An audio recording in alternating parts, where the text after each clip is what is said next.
Hi, this is Greg Hildebrandt. I've been a professional artist for 62 years. I've done a lot of artwork in that time, and I'm still just trying to get it right.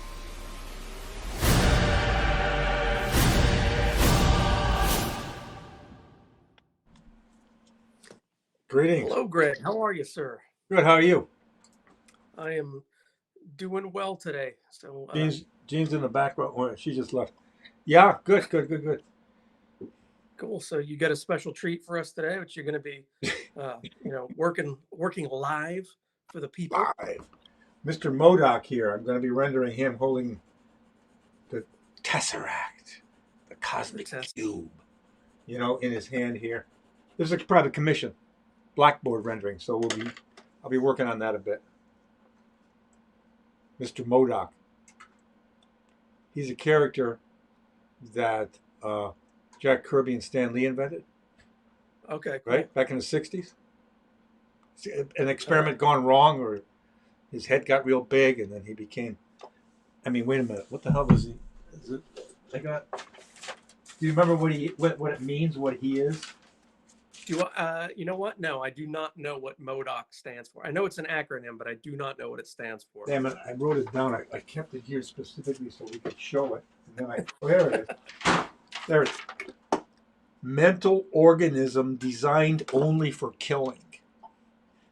But he's after this glowing power object that will control the universe. Everybody's after that. Come on. What the hell's comics without that? He's a mental object? A mental object. Or a metal object? Mental. The inmates are obviously running the asylum. Yeah. If I was designing a thing, the only purpose was for it to kill. I don't know that would be the. But no, he rides around in this little jet-propelled chair. Yeah, he's got a little rocket chair. Right? That goes around. That's kind of cool. And everything else come out from it.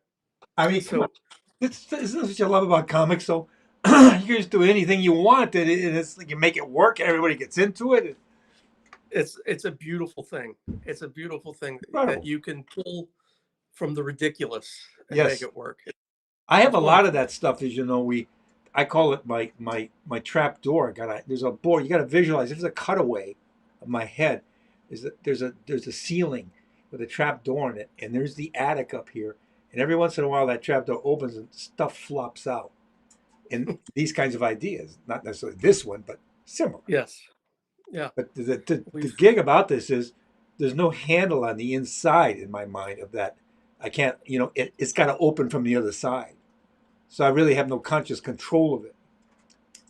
So you know what I mean? Is it one of those things where, like, with the weight, when the weight of all the ideas builds up, right? They just triggers the trap door.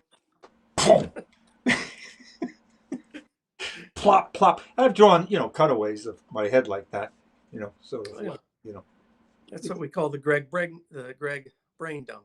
The brain dump, yes. This was Kirby and Lee's brain dump. One of their multitude of brain dumps, right? Yes. Fantastic geniuses. What? They had a universe of brain dumps. Oh God, they were geniuses. All right.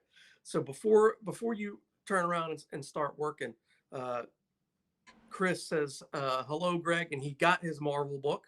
So and thank you very much. Very good. And Manuel says that M.O.D.O.K looks like he was inspired by Humpty Dumpty. Yeah. That is very true. Yeah. It's very, very true. Yes, indeed. So you have the Marvel books in hand. I know you're signing them now. You're doing remarks, things like that. Here's the book. And it's a nice size book. I forgot how many pages. 284 pages. And then what we're doing is, there it is. It's out. IDW Marvel. And they did a great job. I mean, it's beautiful. It's all the card set. Here's the title page thing. This is from the card set that we did. Great. Tim and I did for Marvel in '94. So this contains that entire Marvel Masterpieces set, plus a bunch of other cards we did, and posters, and then stuff that I've done for Marvel since Tim died. And that's in here also. And so they did a great job.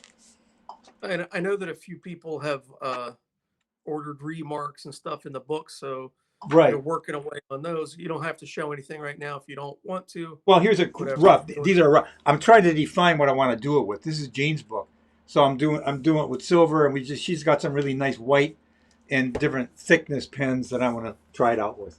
But it'll be, yeah, there'll be drawings like this. You know, not this many. These are Jean's. There'll be one Yeah. in the oh, whoop, you know. Yep. Yep. So that's that. Oh yeah, Very and cool. then we got this whole thing going with Dynamite with Red Sonja. They're Very cool. So anyone that has purchased the Red Sonja through Kickstarter and Indiegogo, those books are now in hand. You're doing the signatures, the remarks, the sketches, all that stuff, correct? yes, and this is like Frank Thorne's original, and then with Okay. I did a painted cover Your for it, cover. and Very cool. also with that whole thing we're doing is these some of these the Tolkien years. My brother and I's artwork of all the Tolkien stuff, and I'm doing a drawing in it of Oh, Gandalf. that's cool. Nice. So Very nice. So you can have a lot of satisfied customers, I think, man, when they get all the product in their hands. I hope. Right. Yep. All right, man. So whenever you want to turn around and start drawing, we'll keep chatting. And All right. Let me see. doing, so Yeah. M.O.D.O.K is a private commission, right? Private commission, and he basically, the gentleman asked if I could have him with this power object in the scene, and he wanted him in a lab type setting, which I mean, in Marvel terminology and Jack Kirby terminology, that's just a bunch of wild looking machines, right? Yeah. Yep. So I just invented a whole bunch of stuff all around them. So I'll just, and I use for these Blackboard renderings. It's a black piece of a sheet of illustration board. They're 20 by 30 inches is the standard size that I'm doing them in, and then I use a series of Prismacolor gray pencils and black and white, and a series of grays from 10%, 30%, 50%, 70%, and 90% grays, cool grays. Cool grays. Cool Do you gray. do you Yeah, now I do you got. mix and match? Hang on, before you go on. When you're doing this Blackboard, do you ever mix and match the warm and cool grays, I or haven't do yet. you strictly? Okay. No, it's a thought. Truthfully, I never even thought about that. I I haven't even done one in warm colors yet. I started with these cools and I just kept it up. So I think the cools work better because I mean I'm adding color to this. So the Yeah. cool works in my mind as a better base than warm does. You know what I'm saying? If you're moving in most of the cases, you'd be moving from a in your my mind my color breakdown thought idea from a warmish light to a cooler light, cooler shadow. So I think the cool grays work for that, just on that level alone. Unless Yeah. obviously you reverse it. If it's a cool light we're working with, well, the warms would probably work better. Anyway, because I reverse everything: warm light, cool light, warm shadow. Jane's Keith, here. Okay. Keith, question, Keith. Is this Yes. supposed to be live on YouTube right now? Yes. It's not. And I'm not sure why. So I'm not sure where these We've people got are 12. asking you questions. I don't know where they are watching this. We've got 12 people. Okay. Greg, you keep working. Okay. I'm going to go over to my computer. I'm going to step away for a second, see what's going on. And before these comments go up any further, someone asked about the Tolkien Years book, that they wanted one. They can order those Tolkien Years books through spiderwebart.com. Just click on the Tolkien banner and you'll find any of the Tolkien stuff.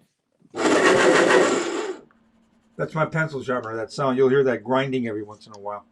Talk about what you're doing. So, as I say, I'm using these cool grays. I started the drawing. Well, here's the way it works. Let me just give you the whole breakdown here. the first thing I do is do a sketch. This is my original layout. This we show to the client, the customer, to get their approval. It's approved, then I go on to start to finish. And what that means is on my copy machine, I blow the sketch up to the size that I'm going to do the actual rendering. And then I tape that piece of paper down onto this black illustration board, and then with a pen, there's transfer paper underneath, white transfer paper, like basically white carbon paper, and I go over it with a ballpoint pen, just getting all the main lines of the outlines and everything, which you can see here still. And then, so I put the whole thing appears on the board like this, and then I start rendering. And when I'm doing a figure, when a figure is involved in the composition, the very first thing I do is do the eyes. So I got to get the eyes set first of all. So I get my perspective, even though I know my horizon line I've established is here already. So that's where I'm looking at the scene from. I know how, in order to construct it realistically, I have to know where my horizon line is. Anybody doing a realistic rendering or drawing or painting has to know that. You have to be looking at your scene from one persistent and consistent level. Then everything is drawn to that. So I keep that in mind all the while as I start to render. And I say I'll start with the eyes, and then I start branching out and start to move out and generally start to define the face more. Then jump around, get some edge lighting in, because I'm going to have backlight all coming down from this guy. This will be lit up back here. This is the main key light source. The tesseract, the all-powerful tesseract, is glowing and lighting him all up here this way. The light's emanating onto the figure this way and back out this way. And he's riding on this. You can hear that, Gene. I know. He's riding on this jet-propelled chair. So there's a blast of jet here, which will be very white, because they'll get whiter than this. Because watch, I'll show you how that works to get the sense of the fire of it. I'm turning away here to get some paint and a wee bit of paint here. If you take white acrylic and I put that here, you can see how much whiter it is. It gives you the final white highlight for these things. And I save all that stuff for mainly light sources to give the illusion that it's lit. So there, you get that extreme white like that. Because these pencils on the black board only take it up to probably about a 10% gray. And then you got to kind of like, then I'll hit final highlights like the eyes like that with this. And then of course this guy, the Tesseract's all going to get rendered up with white paint too. You know, just varying highlights in it, you know, all this atomic stuff going on inside of the thing. So that'll go like that. Cover my paint up here. We are live on YouTube. They just have to click the appropriate link. I'm going to send that out on a mail again right now so that they can follow through to the correct one. But it is live. So the thing is too, as you render, as any painting or any drawing, you're keeping in mind the shape of the object. So the key light, it hits all here and then starts to go into a shadow around the side here. Then there will be a back rim light, which I like to do a lot of because it helps define the character even more so and separate the character from the background, which was a thing I used to observe, mightily in the black and white movies that I grew up on in the theater. The way that they lit the cinematographer lit the sets, they were incredible, those guys. But they always did a lot of rim light, which turned me on. I always liked that because it had this. It separated the thing from the environment, and it also creates a modeling and a rendering for the character.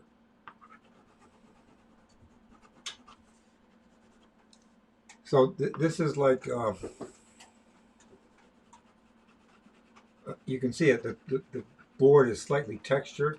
I've tried this on smoother board, and it turns out pretty crappy. The Prismacolors don't work very well on it. Prismacolor pencils. And like I say, when this is done, I'm going to have a couple of colors. I think I'm going to put gold and purple on the guy's costume. And I'll just start to go over that with colored pencils. And it'll be, it's so the colors won't be real bright. They'll be more grayed down, but that's part of the design thing with this, you know.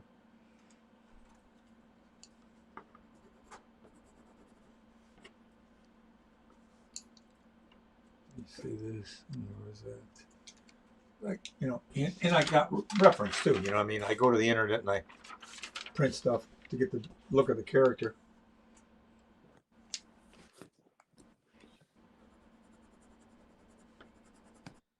All right, I'm back, sir. All right. So if I've been I'm kind of gonna like chime talking. in here. I briefly heard you talking. Yeah. I'm just gonna say this message to Gene, who's sitting over in the background. I sent out a new email.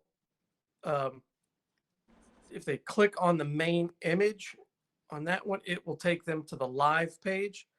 But it was on. We were live on YouTube the whole time. Yeah, right. So yeah, we've got Gene's like, got it. it's like Gene, 20 Gene said, people, 20 Gene, people hanging out watching right now. So we're live. Gene said she's got it. Okay, very good. All right. Sorry, folks, to interrupt Greg's talking with some technical speak. But Well, we this is just want to make technical. sure everything. It's a technical picture. It should be technical. It's Ma, very technical. It's very serious. Serious. This is serious technology. This is very serious. I mean, what's more serious than the Tesseract? Come on. Come on. Maybe the MacGuffin. Maybe the MacGuffin. I think maybe the MacGuffin. The MacGuffin's probably got a longer history. So, Greg, sorry if I'm going to ask you something that that you just talked about that I didn't quite You don't have to hear. apologize. Well, I don't want to make you repeat yourself. So if you answered it, just say, "Oh yeah, I just answered that." I know you use Prismacolors, right? Do you, not being a brand sponsorship or anything, but can any kind of color pencil do you use work, or do you just prefer that brand? Well, I don't know. I suppose they would. I mean, why wouldn't they? I don't know. I've been using Prismacolor since I was a kid. You know, so I never stopped using them. My dad, my father started in the stock room at GM. I grew up in Detroit, Michigan, and my father, I think he had 2 years of college, and then he went over to GM and applied and got a job in the stock room as a stock boy. You know, putting shelves in the stock room. He finally worked his way up to the head of office supply for Chevy. And how can I put it? Tim and I had a constant supply of raw material, paper, masking tape, scotch tape, cloth, dust cloths that they used to use to dust everything. They were like, cotton cloths, and we made costumes out of them, or puppets, or whatever we wanted to invent or make out of the cloth. And Prismacolors. He would bring home the whole box colored set of the Prismacolor pencils all the time. And I started rendering, before I started to paint, I was using Prismacolor pencils. I still got a couple of pictures I rendered as, when did Ichabod and Mr. Toad come out? Disney's film. I think that was 47 or 48. So I was probably 8 years old or 9 years old or something like that. I have a rendering done entirely in Prismacolor pencils. So I never, you know what I mean? You start using something, it works. I didn't feel like jumping to something else. I just stuck with it, you know? If it ain't broke, don't. Yeah, that's right. Now, what about the Prismacolors do you like? Is it harder lead? Is it a softer lead? It's soft. It's soft. It's medium soft.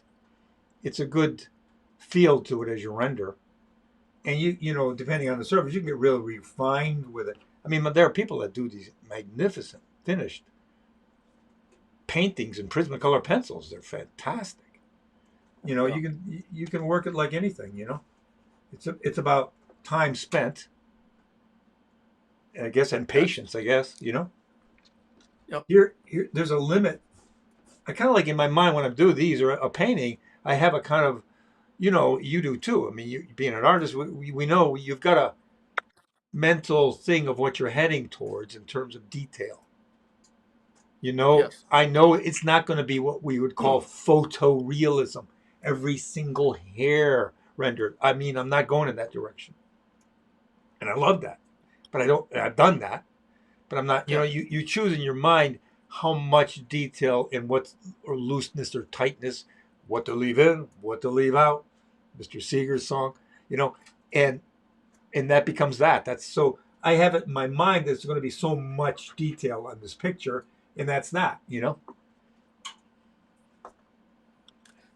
Now, uh, now with the Blackboard surface itself, is it a slicker? Does it have a tooth? Yeah, it's got a Can you tooth. get it in either or? I It's got tried. a tooth to it. Yeah, I tried slick stuff. It works. It doesn't work at all. This, like I say, this white pencil on the board here is probably about a 10%, 15% gray. So you need to go to white paint. You can see these highlights that I put in here already Okay. to get the final whiteness. But and this is a textured board on this more slick boards. You probably get like a 20% gray or even white. It doesn't. It's too weak. It doesn't. You can't get enough oomph out of it. And I like to keep texture too, in certain areas with the board. You get that. I think I've done one time. I did a stone lithograph. It didn't end up well, but I started it, and I remember the process. In the old stone lithography that they used to do movie posters with, and magic posters, and circus posters, and product renderings of all kinds, and advertising on orange crepe boxes, and you name it, has that look because it's grease pencil rendered on a stone, which has probably got about this quality to it in terms of the surface. So this kind of has Yep. that look of stone lithography, which I like. I Yeah. mean, But I without always running it through the press, right? what? No acid etch it. No, you don't have to acid etch No, it no, no. You don't. and all No, that my stuff God, to run what a it through the press. process! I'm telling you, it's insane.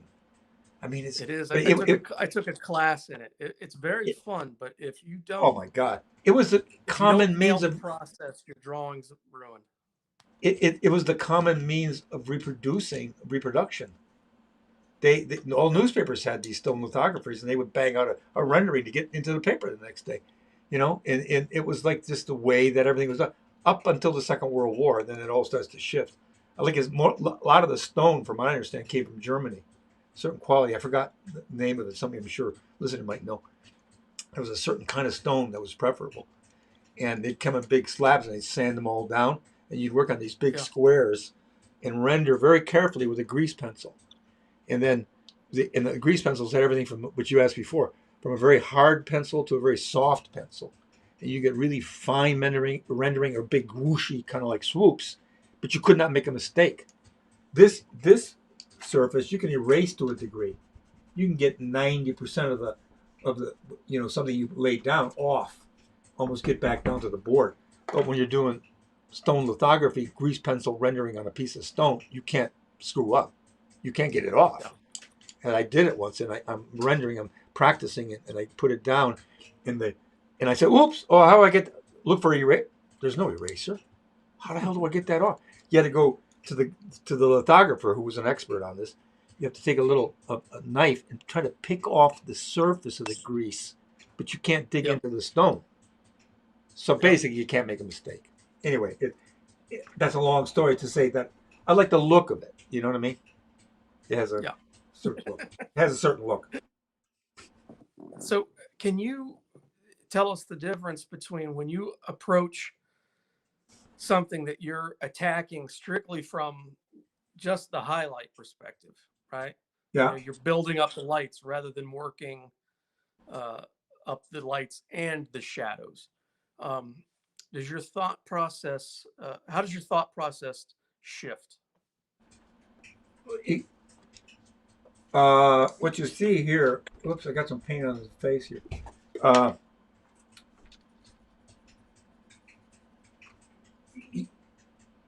in a sense, I don't know. You remember that whole thing with Michelangelo? He said he's the image is already in the marble. He's just revealing it. Yeah. Right. That sense that it's already there. You just got to hack all these hunks off of it to get to reveal the image. That's the feeling that I have working on this stuff.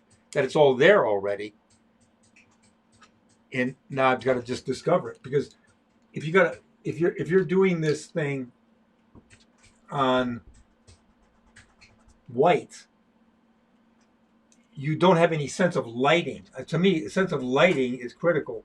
You know, when I'm drawing anything. Here, just imagine if this character is in here, just except a thin line outline. As soon as I put some rendering and eyes on this black board, like this light, this is going to be lit up here. You instantly have a light source on the black. Do you see what I mean? It's like you put a light on, and especially this thing. If I rendered that first before anything, in a sense, to start to establish it as the light source, and it looks like it's lit on that black surface. You don't get that with a black line drawing on white paper. You don't have that impact. So I get the feeling that that's already telling me that the object's already there. I can start to see it. Do you know what I'm saying? Yeah. I think, does that make any sense? Yes. Yeah, it does.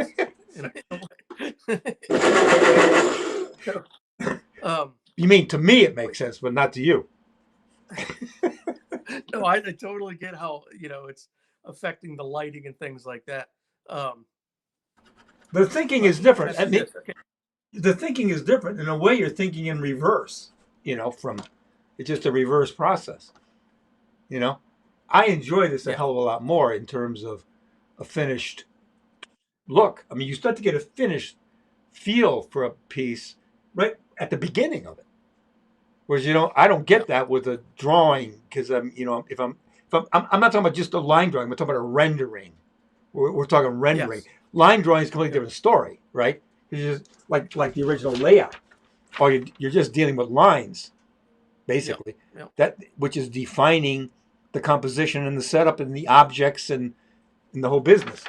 Then moving to this phase, though, the finished phase, if you're doing this, well, now you're dealing with values and structure in 3D, in a sense 3D.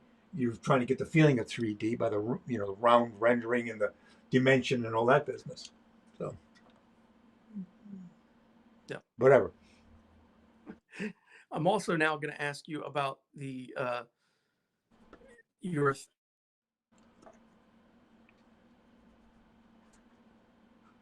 You your froze. thought process to it.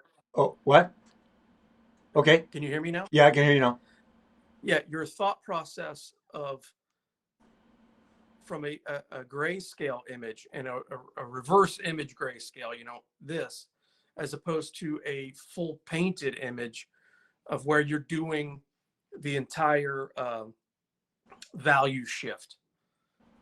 I don't know if I quite understand what you're asking me.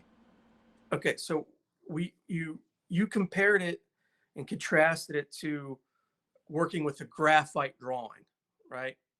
And a graphite rendering from of doing a pencil drawing on white paper as opposed to colored pencil on a black surface. Yep.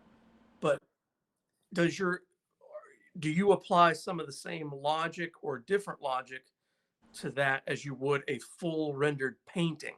Same logic. Where it's the same logic. You're still dealing with values. In paint, you're dealing with values in paint, the same as you're dealing with values in black and white. You're dealing with values in color. From the highlight to the shadow is a series of values, the same as this, from a white to black, with all the percentages of grays in the between. You're dealing with a series of colors from the highlight to the shadow, the highlight being the brightest and the shadow being the darkest. Your true color of your object generally is in the middle. And then you move towards a highlight color, which is the color of the light, and the shadow color, which is the color of the dark. So you're dealing with values. It's the same thinking process. Now only you're adding color, which obviously complexicates it a little more. That's a Popeye word. That's Popeye word. Sounds like Popeye, you know what I mean? I like the complexicate. So now, with all of that in mind, what is your approach to, separating the distance between the foreground or the main element that you're working on, as opposed to your background? With in full color, you can make some of that distinction in the color itself, neutralizing Mhm. some of the color, desaturating the color. But with this limited palette that you have, what are how do you approach that to make sure that your foreground is separating from your background? It's mainly in the composition. First of all, it's got nothing to do necessarily. First of all, right off the bat, the first thing is just where are you positioning it in the picture plane? That Hmm. so that the primary center of interest to me is right where he is. That's the primary center of interest. So it's about not only at this point values or color, it's just positioning of objects. Positioning of objects in the foreground, in the background, in the principal object, this guy in the tesseract. Now, how do you compose all these elements all around him to make sure that he's always clear and outstanding, and that applies to painting also. That he reads right up the bat, doesn't get lost in the composition. So it's Okay. positioning of the elements, and how do you put, in so they don't, yeah, positioning of elements is number one. Then, I'm trying to think it through here. In Sorry. paint, you'd keep all your darkest values all in the foreground and diminish them a bit into the distance. Especially if you're outside. We're doing an Yeah. atmospheric perspective. It's really clear, mountains in the distance. You know, Yep. and something in the foreground. That's really clear. Interiorly, you can do anything you want, and especially in a lighting setup like this, it can be as black in the background as it is in the foreground because it's an interior scene, and there's no atmospheric perspective that I'm after with this particular picture. There might be if I want like a lot of steam in the background where I'd haze it all gray, but I don't want that with this guy. I want this. I'm going to keep this basically look as I'm going along here. I'm not going to get too many grays behind this guy. I want him to pop out, so I'm going to keep it dark with a lot of light, thick. You know what I mean? Glowing stuff and edges of machines and everything. You know what I'm saying?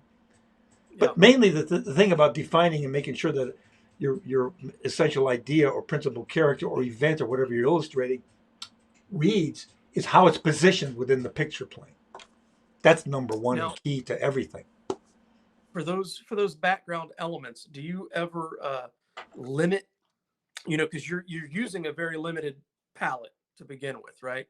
You held up that set of pencils. There's what, like 5, 6 there? Yeah, 1, 2, 3, 4, 5, 6, 7, That including do black. you do you narrow that range down? Like if you're going off of the main subject or off of the Yeah, light source? yeah, yeah. I'd get more simplified a lot of the times, with value range.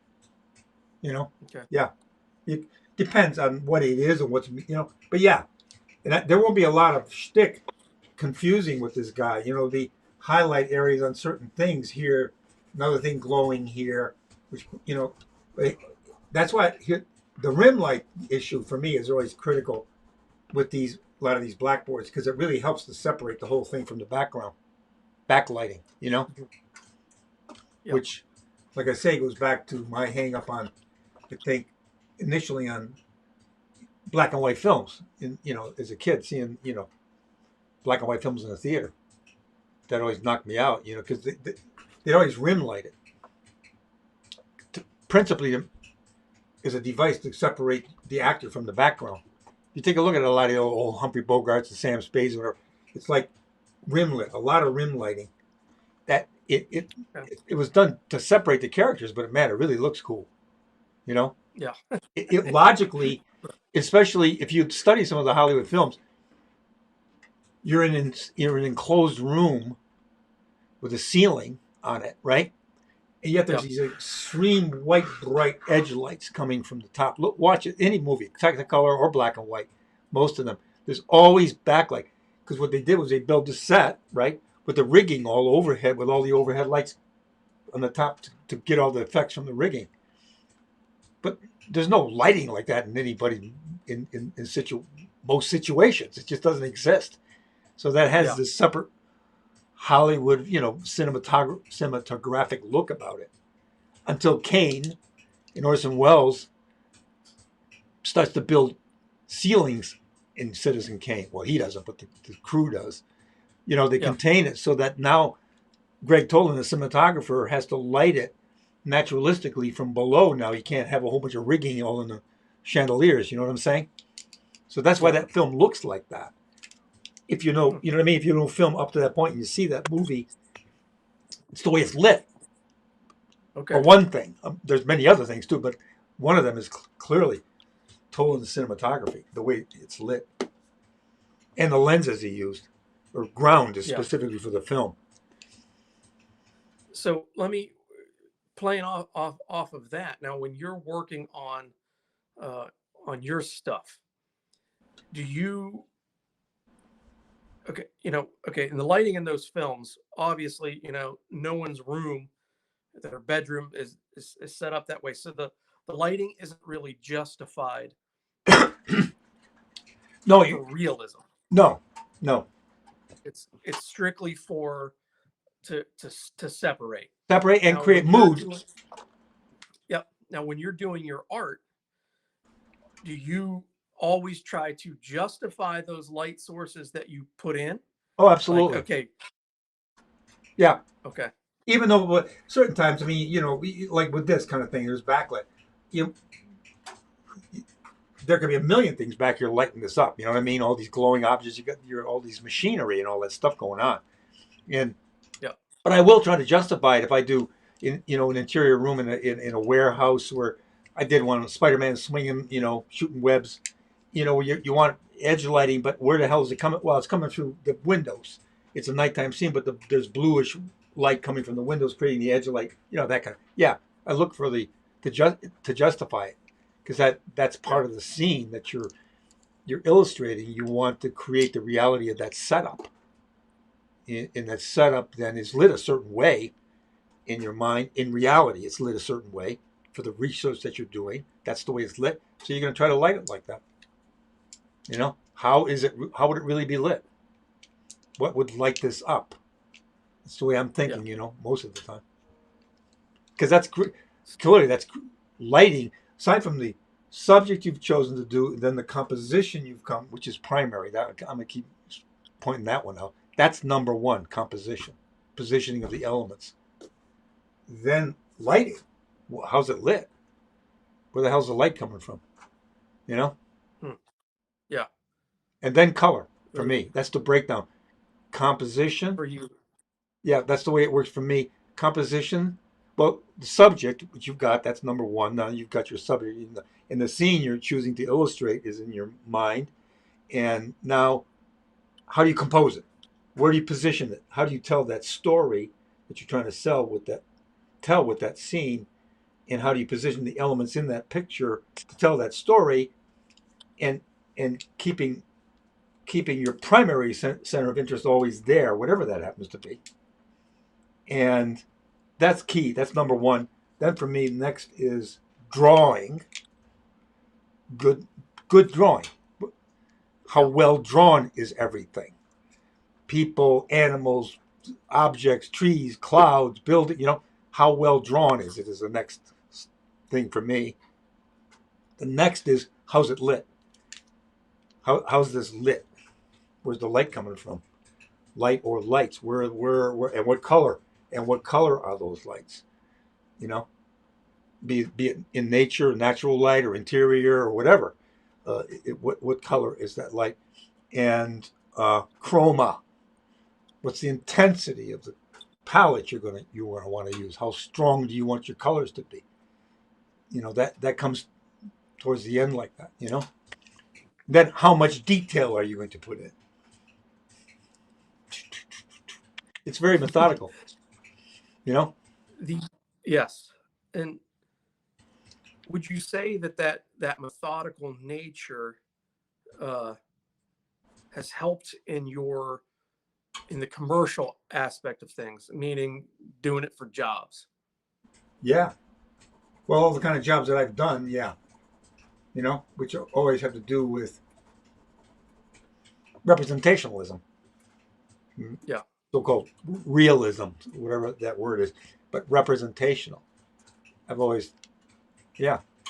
The thing is, I think it's like the effort is to be true to nature, kind of. You know what I mean? Truth to nature. I mean, and then you distend it. You can exaggerate it, but you got to grasp it. You know, the way light works in nature. You know, to grasp that, to understand that, and then you can twist it and tweak it and do whatever you want to with it. But for me, it's like the way I came to an understanding of the way light moves in nature and how it works in terms of, I don't mean in physics, but in what we do in art, Yeah. in imagery, Yes. you know?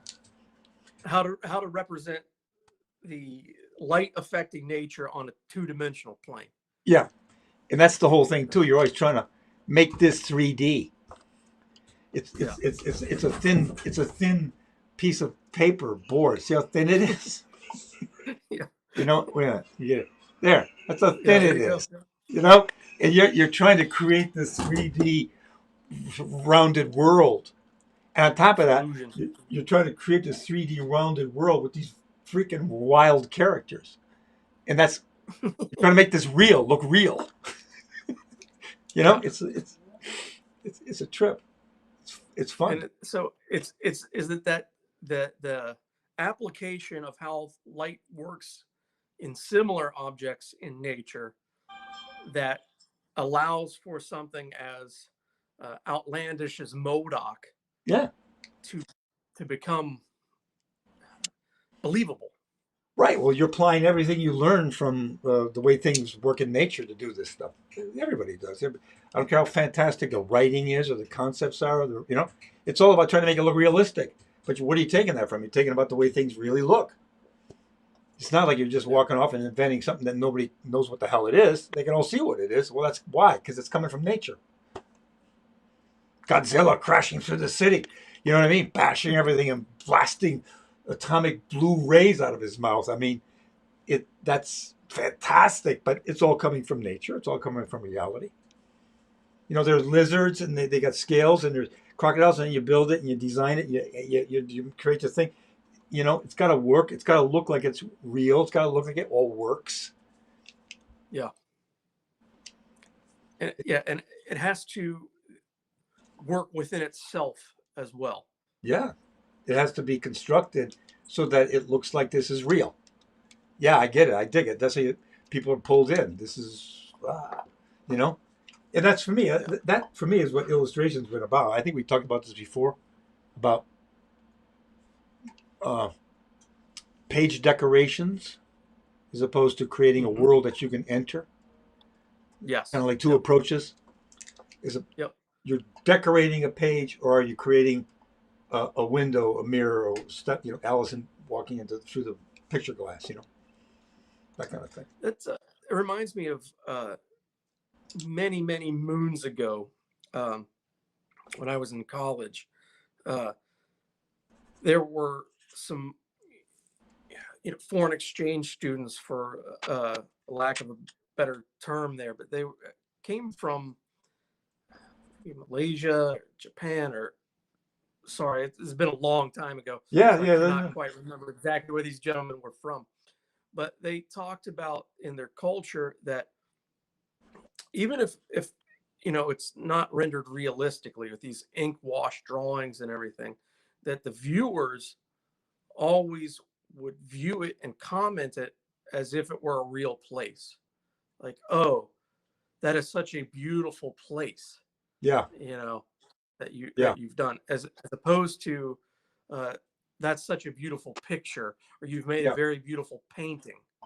yeah, That and that always stuck with me, as I really liked that. It's like yeah, that it is its own world that exists, and you've just made the veneer of it or whatever. yeah, yeah. Cool. So sorry to take us off. So what got No. you into doing blackboards? Uh, it was It was on the Marvel when I was doing all that stuff in the '90s. Tim and me with Marvel, all the cards, and well, Gene, Yeah. what was the first thing about the black and white that we decided to do it? That was 19. I think it was 1994. '94 We were doing a subset for a Spider-Man set. subset for a Spider-Man set There for were Marvel. 6 cards, and you wanted to do something different, so you tried the Blackboard with the white pencils. Yeah, I remember that. I tried something different with the blackboards because sometime before, I remember, I think people had asked me, did I ever do black velvet art? I said, no, I've done Okay. most other stuff, but I've not done that. And it was almost like done as a sort of a joke, but I didn't find it to be. I think it's pretty demanding. I would think you can't make a mistake. It's like working on a stone lithography. I mean, you can't make a mistake. Put on that velvet. Oh! It's over with. So I said, nah, I don't do that. I won't. So I'll do some Marvel cards, but I won't do them on black velvet. Maybe Gene would say, well, do them on black paper, black. It started out with paper, black paper. Then I moved to these blackboards, and I did it kind of like, let's see what the hell will happen. Let's see what they look like. Yeah. And I found, it's in a way, if you had to render this thing on a white piece of paper, just imagine what you'd have to do. Look at how much you'd be working day and night for trying to get the blacks down, just to get Trying to get the blacks. Yeah. You're right. There, it's all there Yep. already. So Yep. I said, like the images in the marble, sort of, it's there. All your shading, your darkest dark is all there, so you know where you're heading as far as dark is concerned. Yep. And then once I did that, I took to soon after that, not immediately, but a while, painting on black. I said, I'm gonna try that paint because I don't have much of an art education, and I remember reading a little bit about the Impressionists, who I loved, so-called Impressionists, that's not what they called themselves. Painted was direct painting on a white surface. Yeah, well, that sounds good. Direct painting on a white. You just put the canvas up, you look at reality, scribble it all in there as fast as you can to get the realistic light that they use, Monet and everything. So Tim and I both stuck to that. It's direct painting on a white surface. That's strictly what it is. And then finally I said, paint it. After I did the blackboards, I said, so like I say again, I'm really stupid in a lot of ways. You figure these things out as you go after long periods of time, and Yeah. and it works great. I love it, especially the subjects. You know what I mean, like this, or I'm going to be doing one of Godzilla fighting Tiamat, the 5-headed dragon. And that's going to be on black. That's going to be fantastic. I've got that all laid out and okayed already, and it's commissioned. But it works so much better. Like I say, for the same reasons, you transfer your Xerox copy with a ballpoint pen, so you got the thin line. As soon as the first thing I'll paint in the Godzilla picture will be the blue white hot ray shooting out of his mouth. So that'll be the main color. That'll tell me how he's lit, how the dragon, who's going to be the one he's blasting, the head that he's blasting will be shooting orange fire from the top. So see, that'll show me, and I'll put that in next, and that'll show me the edge light on Godzilla. Once that fire is in the picture, it's lit. The lighting's there already. You know what I'm saying? So it tells you how to now move forward and render everything. And there's be fire in the distance and different lighting effects on the ground and everything. But I don't know what the hell question was. I started. That's fine. How you started doing the blackboards. Oh, I sorry. You're telling us you started doing them back with a subset for the Spider-Man cards. Yep. And I think, if I'm not mistaken, you didn't, maybe you either put it down for a while or didn't do any for a while. Yeah. And then you kind of brought him back as just talking business here. I was discussing this aspect with Gene of really trying to find an affordable way, something for collectors to buy of yours that is a little bit more affordable than a full painting. Yeah, that started. Wait a minute here, just to go back for a minute. These are a couple of the black. Geez, Cool. Okay. Yeah, I Those see it. those are done on paper before I started to work on actual illustration board. Same difference. I mean, work the same way. Yeah, but Okay. now with Gene and we're thinking both of us, Gene primarily, starts with the idea that we've got to do stuff doable, for a wide range of people's ability to pay. How much can they afford for a piece of artwork, and that Yeah. came out of that. Yeah. Wait a minute, I gotta get some water here.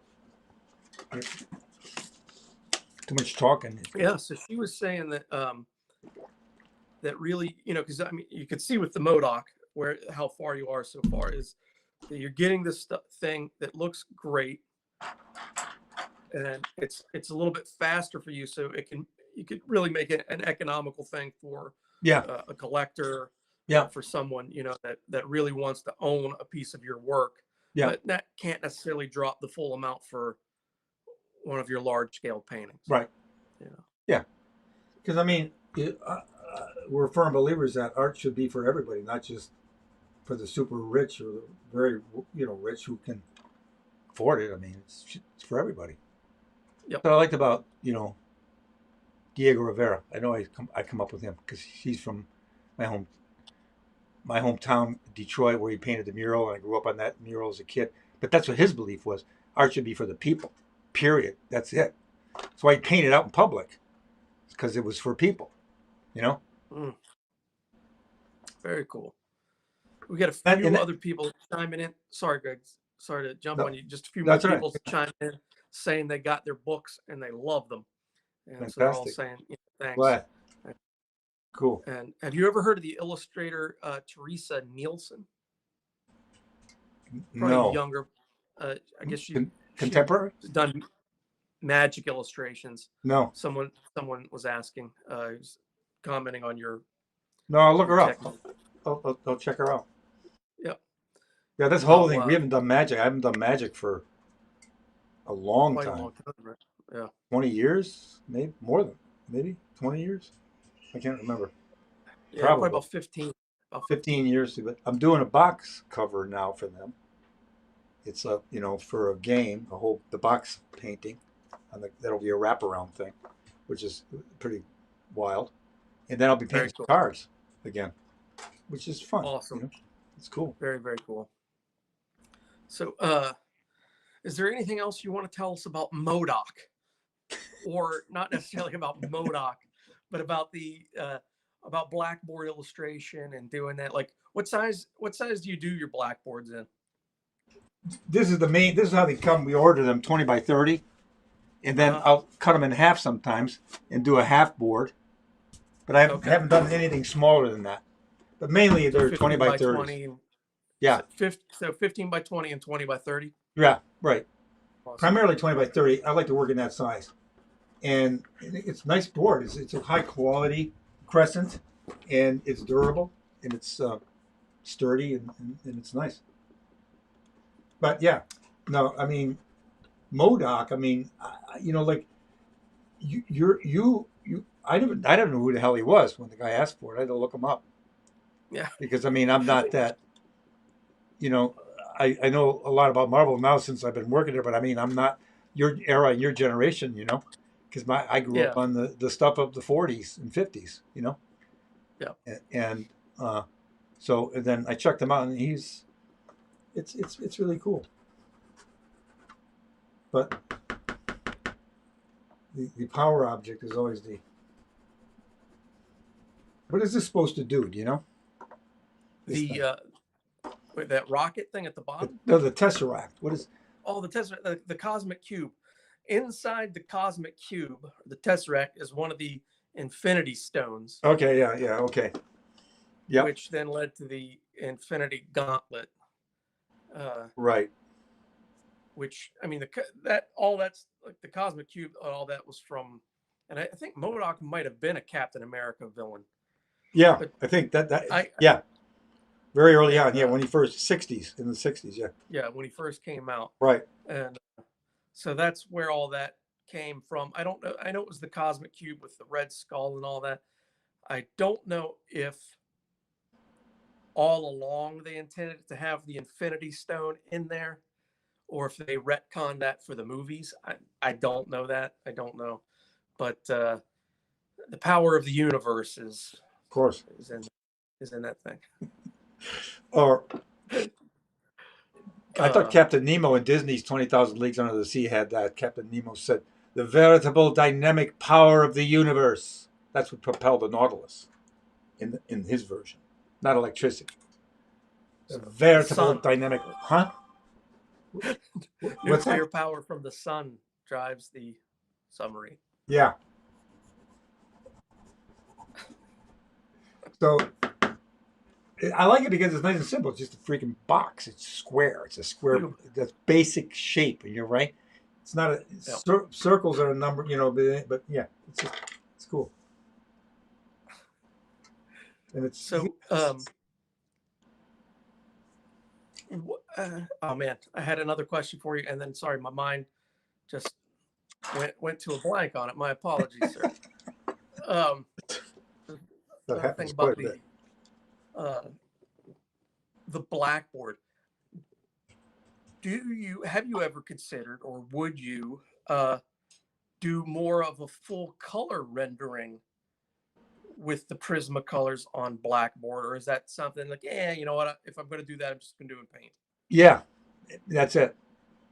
Yeah, Yeah. I mean because you can't get really strong color. You have to use paint on here, and it becomes no. Then it's a painting. I have used paint. I have used paint on these too. Like I say, the white key, but I've used color. Like I say, he wants this. He wants certain color on this. We're talking about the purple, the purple costume and the purple and the gold, and I'll probably throw the red in there. But I'm gonna leave everything else in black and white. You know. But this will get painted. This thing. I'll go over this with colored pencil, see what it looks like. I'll probably have to put some wash color on it. And it'll be muted. It'll be grayed down coloring. You know what I'm saying? Which fits the picture, and that's the design thing about it. But if somebody wants the whole thing painted, might as well paint it on a canvas. So yeah, I know you showed the those cool grays earlier when you started, but someone's asking specifically which grays are you using? So if you don't Prismacolor. mind. You mean the numbers? Prismacolor. I'm using white and black, and then 90% gray, 70%, 50%, 30%, 10%, and white. That's all you need. Jumping down the scale, and you're using all cools. All What you cools. said. All cools on this. And most of them. If I choose to do it in grays, I'll do the whole thing in gray too. And you asked a question earlier whether I'd mix them. I never thought about that. I'm going to give that a thought and see what the hell it looks like. I'll try a little sample of something. See, it's got to be for a purpose. You've got to be making a point about that in the picture. Why you would choose these two, colors of gray. You know what I mean? It's just a subtle shift, so it'd have to be for a very specific reason or something. I think. I don't know. Well, it might be the very specific reason could be that it looks cool. Could be. Yeah. That's it. Yeah. Why overthink it, right? Yeah. I'm going to answer a question here for Caesar Castillo Jr. He's asking about acrylic or oils, and you use strictly acrylics, correct? Strictly. I tried oil once many years ago, and I couldn't deal with the drying time because I got used to acrylic. Well, I used to paint casein, opaque watercolor, Yep. and that's how I started painting. When I started taking painting more seriously, I started painting with casein. Then a friend, an artist, suggested this other color, acrylic, and I went and bought a couple of tubes, and it worked. And it takes time to develop a use of it, a knowledge of it, because casein is much more opaque. It comes out opaque. It's like and this was more transparent for the most part. A lot of the colors, and you got to get used to that and work with it. And so, and I use all kinds of techniques with acrylic. wet brush, dry brush, smooth, whatever. It's a long. Now, the simple answer to the question is I use acrylic. Acrylic. That's the answer. Yeah. All right, man. So we are coming up on 5 o'clock here. That hour blew by for me. Yeah. Geez, it's crazy. Right? And I got a little bit done, didn't I? I think I did. maybe, maybe. So, so this is the part where we do the, hey, if you guys like watching Greg work, you like what we're doing, please, like the video, subscribe to the channel, share it around to your friends. We really, truly appreciate it. With the virus going on, Greg and Spiderweb Art have not been able to get out to the comic book shows. And this has been a great way for you. So I'm sorry, I'm speaking for you now, but you can contradict me. This is a great way that, for you to interact with your fans and people that enjoy what you do. Yeah. I know that you like that part of the comic book conventions, seeing the people, talking to the people. I do. So, yeah. So everybody who's watching now, we got 30 people that are watching us or close to it. If you guys want more of this, please let us know. Leave comments, like it, share it around. People were asking about where they could buy the book or where they could buy the Tolkien Years book. All that stuff is available at Spiderweb Art, all one word, .com. You can see all of Greg's art there. You can check it all out, and you can get your fix of that Marvel art book or the Tolkien book. Or if you're actually interested in commissioning one of those blackboards there, email Jean, Jean, at spiderwebart.com with a commission request. All right. And she'll hook you up with all the prices and all of that. So that's all of I think we got all of the business stuff out of the way. Right? Very good. Appreciate that very much. Yeah. And I look at as far I approach these things with as much concern, care, and enthusiasm as if it was for the individual person as I do for Marvel or it's all the same to me. I enjoy the hell out of it. I really do. Yep. And I mean, it shows through. It shows in the work that you actually care and that you give a crap about it, man. So. Good night, Gracie. What's that? Nothing. Jean's coaching me from the side to say, "Good night, Gracie." What? Good night, Gracie. Good night, Gracie. Good night, Mrs. Calabash, wherever you are. For all of those older people like me who might know and remember what the hell that was. No one has a clue what he's talking about now. Just look up Jimmy Durante. Say good night. Anyway, all great. Right, Greg. Nice talking with you, Keith. Look forward to this next week again. We got to figure out what we're going to do. We'll figure it out. Yep. All right. See you then. Bye. Bye.